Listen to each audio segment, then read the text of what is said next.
ආයුබෝවන් මේ අපේ Rasa Kirula YouTube channel එක. අද ඉතින් පරිප්පු වඩේ හදමු.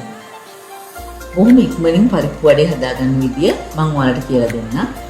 මේ තියෙන්නේ හොඳින් සෝදලා විනාඩි 10ක් විතර වතුරේ පුඟවගෙන වතුර බේරගත්ත පරිප්පු ටික මම මෙතන ග්‍රෑම් 300ක් අරන් තියෙනවා. මේක මම දෙපාරකට තමයි බ්ලෙන්ඩර් කප් එකට මේ විදිහට දාගන්නේ. වෙන මුකුත් මේ වෙලාව අපි එකතු කරන්නේ මේක හොඳට බ්ලෙන්ඩ් කරගන්නවා. විනාඩි 2-3ක් විතර බ්ලෙන්ඩ් කරනකොට හොඳට පිටි වෙච්ච පරිප්පු වගේම කැබලි සහිත පරිප්පුත් මේ වෙලාවේ මේකේ තියෙනවා. ඒ වගේම මේක ගුලියක් ආකාරයෙන් තමයි බ්ලෙන්ඩ් එකේ අපිට තියෙන්නේ. මේක තමයි පදම.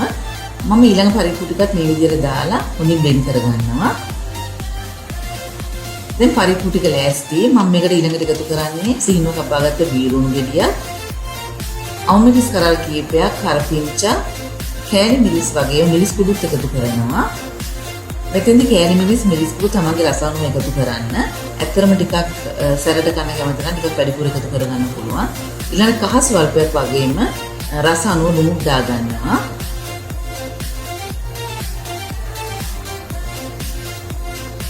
ලුණු අපිට අන්නලා බලලා මදි නම් පස්සේ දාගන්නත් පුළුවන්. ඒ නිසා ලුණු වැඩි කරගන්න එපා.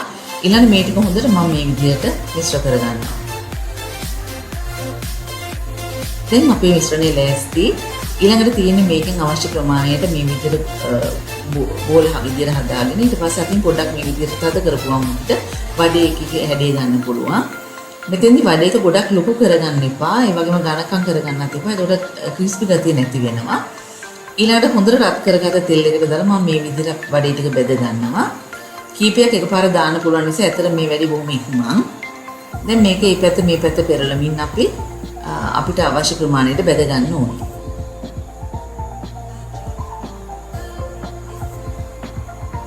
දැන් වඩේ ටික පාට වෙනස් වෙලා හොඳට බෙදලා තියෙන්නේ. මම ඒ ටික ලිපෙන් බාගෙන ඊළඟ කොටස මේ විදිහට බෙද ගන්නවා. මේ තියෙන අපි මේ විදිහට හදාගත්ත රසවරස පරිප්පු වඩේ ටික බොහොම ලේසියෙන් පහසුවෙන් ඉක්මනින්ම හවස තී වේලාවට හදා ගන්න පුළුවන්. පවුලේ කවුරුත් කන්න කැමති නිසා ඔයාලගේ අතින්ම හදලා පිළිගන්න. Rasa Kirula අපේ YouTube channel එක subscribe කරන්න. ඒ වගේම like කරලා, share කරලා, comment එකක් දාන්නත් අමතක කරන්න එපා.